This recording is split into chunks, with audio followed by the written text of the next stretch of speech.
Okay, Act 1, Scene 7 starts on page 39. If we think about where the last scenes ended, remember one of the weird things about plays is the author sometimes needs to communicate things that happen at the same time, but in different places. So right now when Scene 7 is taking place, Lady Macbeth is outside the castle greeting Duncan. Scene 6. So Scene 6 and 7 happen at the same time. Okay, so this takes place in the castle? In the castle, Macbeth is all alone. The servants are scurrying around, preparing for the king being here. And Macbeth has this little moment. Now, we talked about his indecisiveness repeatedly. At last, what was his plan? We have no idea.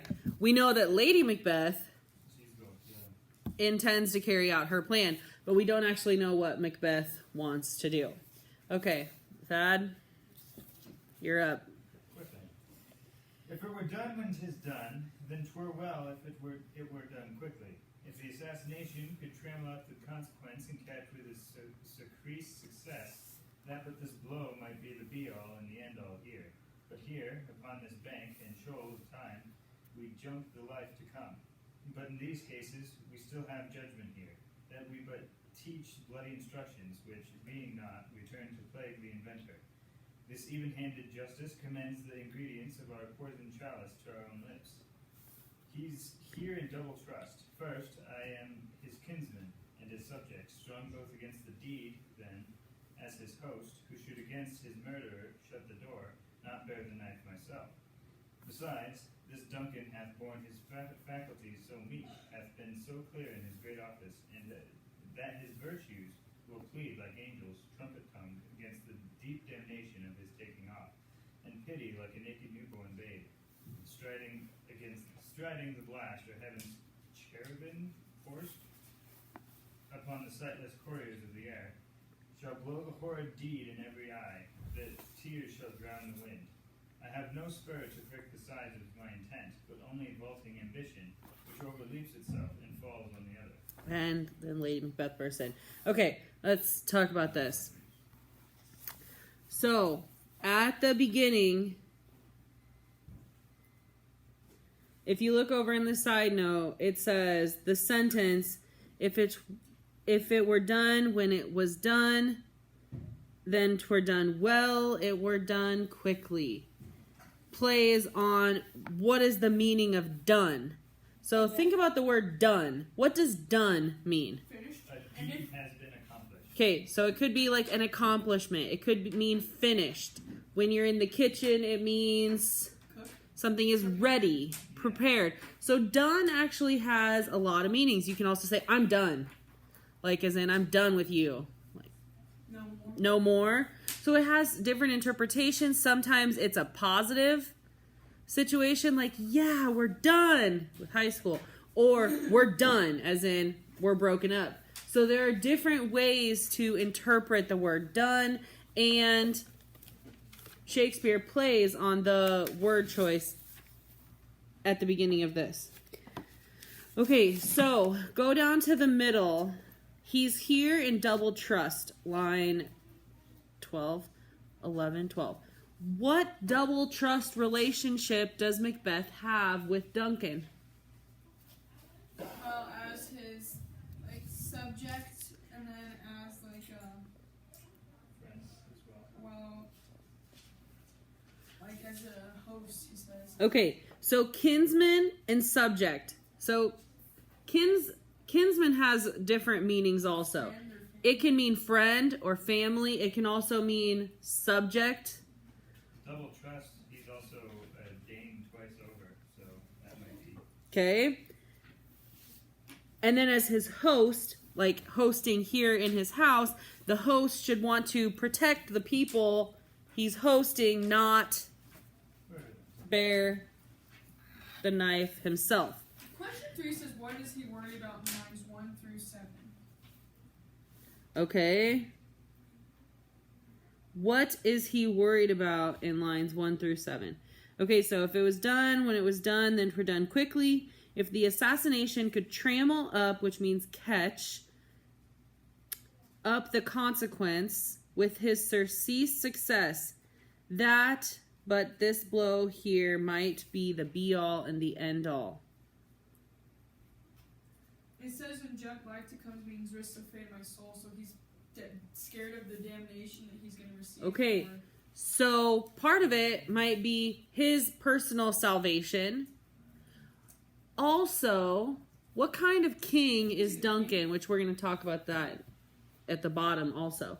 What kind of king is Duncan? What do his subjects think of him? He's a good king. So would it be the death of Scotland also? Then down at the bottom, it says, Duncan hath borne his faculties so meek, hath been so clear in his great office, that his virtues will plead like angels, trumpet-tongued against the deep damnation of his taking off. So who would beg for his life? Heaven. Heaven. The angels would beg for his life.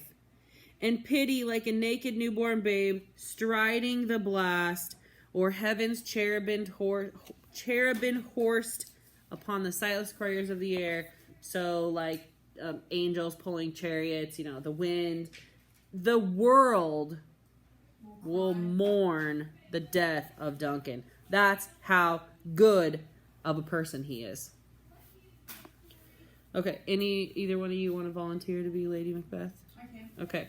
So Lady Macbeth enters. She's just been greeting the king and getting the finishing touches put on the on her plan and the hosting of this event. At this exact moment, what would you say is Macbeth's plan? Lady Macbeth's to kill. No, Macbeth's. At the very end, he says, I have no spur to prick the sides of my intent, but only vaulting ambition. So he wants to, but he definitely doesn't want to. Okay. He wants to be king, but he doesn't want to kill Duncan to be king. Okay, the only motivation he has for killing Duncan is his own ambition. There is no other reason why Duncan should be killed, except for his own ambition. Okay, go ahead, Macbeth. How now, what news? He has almost supped. Why have you left the chamber? Hath he asked for me? Know you not he has? We will proceed no further in this business. He hath honored me of late, and I have brought golden opinions from all sorts of people, which would be born now in their newest gloss, not cast aside so soon. So his answer is, Don't kill him. we're not doing this. We're not doing this. Everybody loves him. Including me. Including me. Was the hope drunk wherein you dressed yourself? Hath it slept since? And wakes it now to look so green and pale at what it did so freely? From this time such I account thy love. Art thou afeared to be the same in thine own act and valor as thou art in desire? Wouldst thou have that which thou esteemest the ornament of life, and live a coward in thine own esteem, letting I dare not wait upon, and I would, like the poor cat In the adage. which is an adage is like a proverb or like a little fable. And the cat proverb is that the cat would eat fish but refuse to get wet. So he wants fish, but he won't get his feet wet, so he can't have. Okay, so Macbeth says, no, this is a terrible idea. Everybody loves him. There's no reason to do this. Lady Macbeth comes in, guns a-blazing, and says, If you want to be king, you have to kill him? you're a coward. She uses two words which we now associate with cowardice, green and pale. Have you heard a saying about pale? It's a popular saying, maybe not in teen speak, but in real world, that describes people who are cowards. It has to do with white or pale. Anybody know what it is? I probably know it if you said it. Lily-livered. No. As in white as a lily. Like you have no... Usually kids always say a word. It's like, there's volley, basket. Ball. Yeah. because she says he has no balls. Mhm. Okay. Hold on. So she says, was the hope drunk wherein you dressed yourself? Have you slept since and lost it? And woke up and looked like a little sissy? Are you afraid to be what you want? Afraid to get what you want? So not just a coward, but that he is scared to live up to his own potential, which is major manly blow, right? I mean,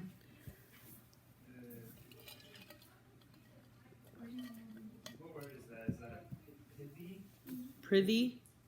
Prithy? Prithy. That means, like, please, I pray you.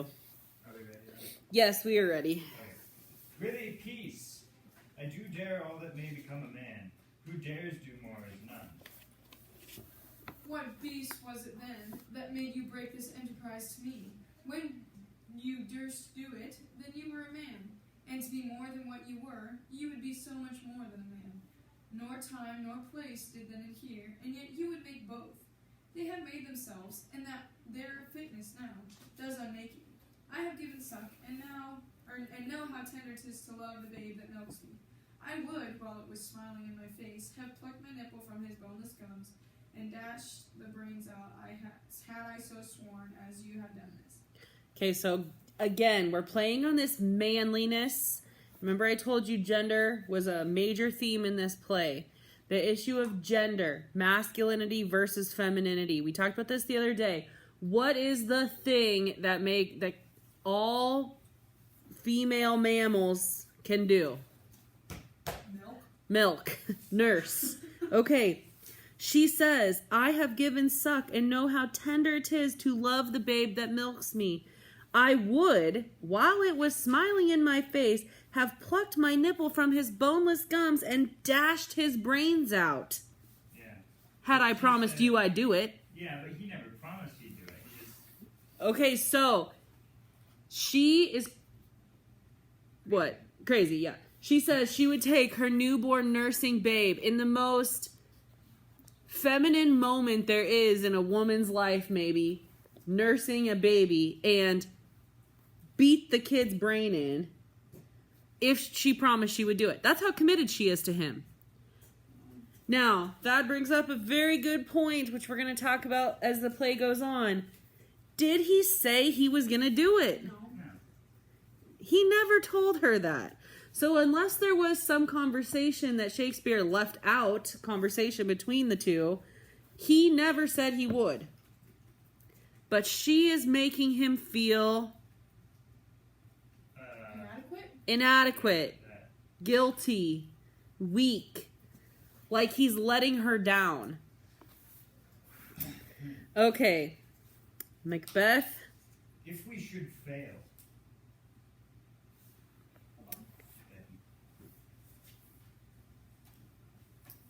We fail, but screw your courage to the sticking place, and will not fail. When Duncan is asleep, where to the rather shall his day's hard journey soundly invite him?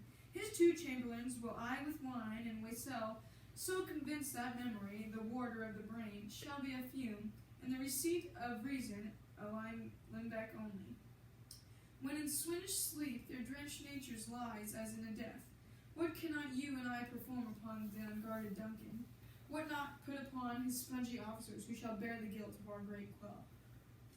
Bring forth men children only, for thy undaunted metal should compose nothing but males. Will it not be received when we have marked with blood those sleepy two of his own chamber, and use their very daggers, that they have done it? Who dares receive it other? As we shall make our griefs and clamor roar upon his death. I am settled and bend up each corporal agent to this terrible feat. Away, and mock the time with fair show.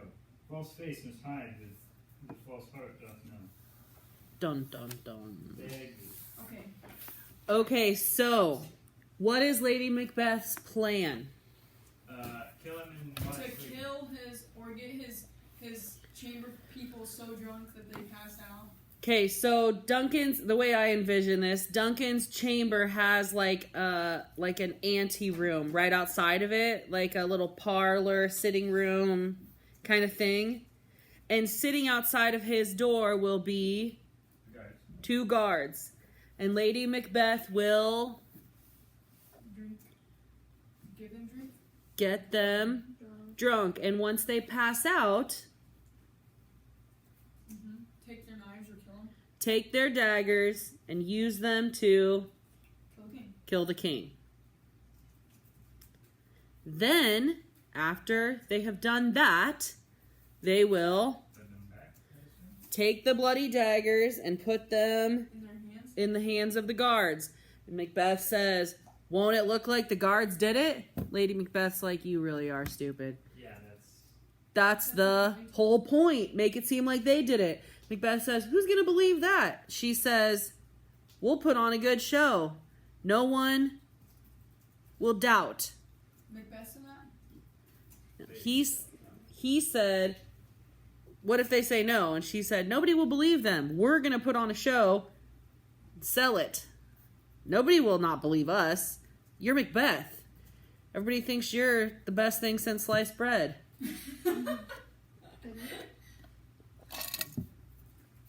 You think sliced bread is invented by this time? No. But the Super Bowl commercial, was it a Super Bowl?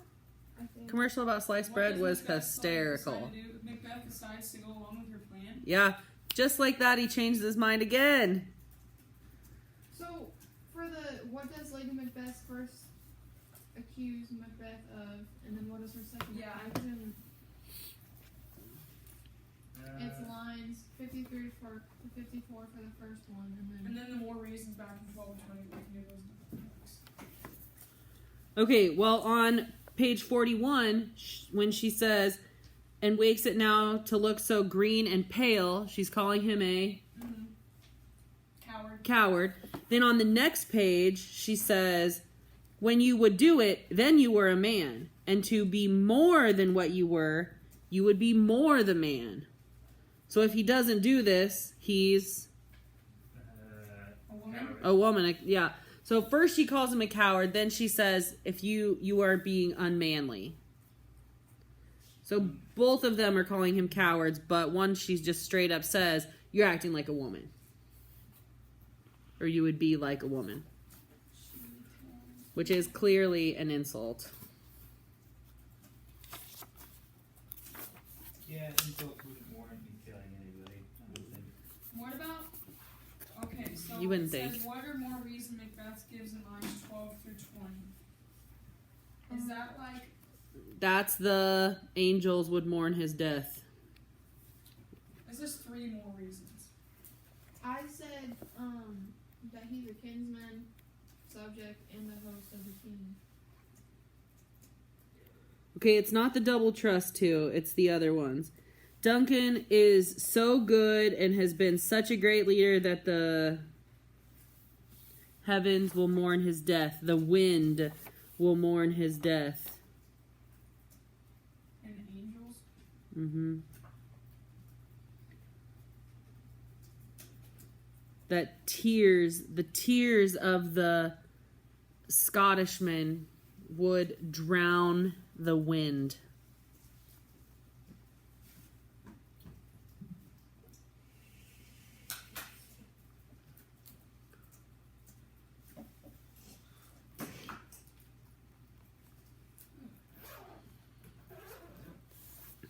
What about her Macbeth's fear in line 66? His fear is that they're going to Fail. fail. Wait, fail to kill the king or fail in getting caught? Okay, which do you think? Well, Probably failing getting and getting caught. Getting caught, yeah.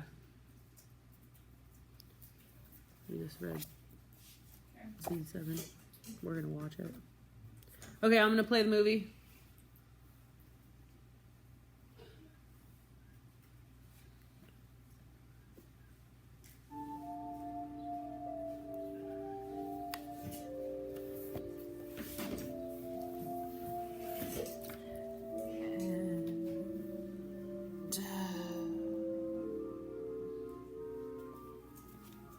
were done when 'tis done, then 'twere well it were done quickly. If the assassination could trammel up the consequence and catch with his surcease success, that but this blow might be the be-all and the end-all here. But here, of these rank and shoulder times, we jump the life to come. But in these cases, we still have judgment, that we but teach bloody instruction, which being taught returns to plague the inventor. This even-handed justice commends the ingredients of our poisoned chalice to our own lips. It is here in double trust. First, as I am his kinsman and his subject, strong both against him. Then as his host, should against his murderers subject not bear the matter himself.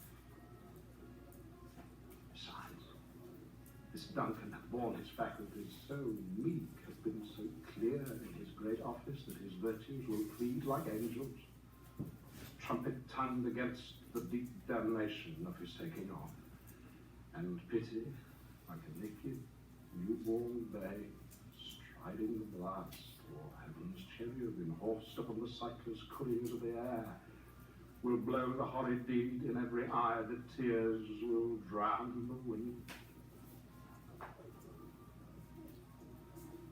I have no spur to prick the side of my intent, but only vaulting ambition, which all leaps itself and falls on the other. Anna. What news? He is almost sight. Why have you left the chamber? Have the out for You me. naughty Paris. We will proceed no further in this business. Ye have honoured me of late, and I brought golden opinions from all sorts of people, which will be worn now and then, nearest gloss, not cast aside, so soon. Was a hope drunk when you dressed yourself? Have it slept since?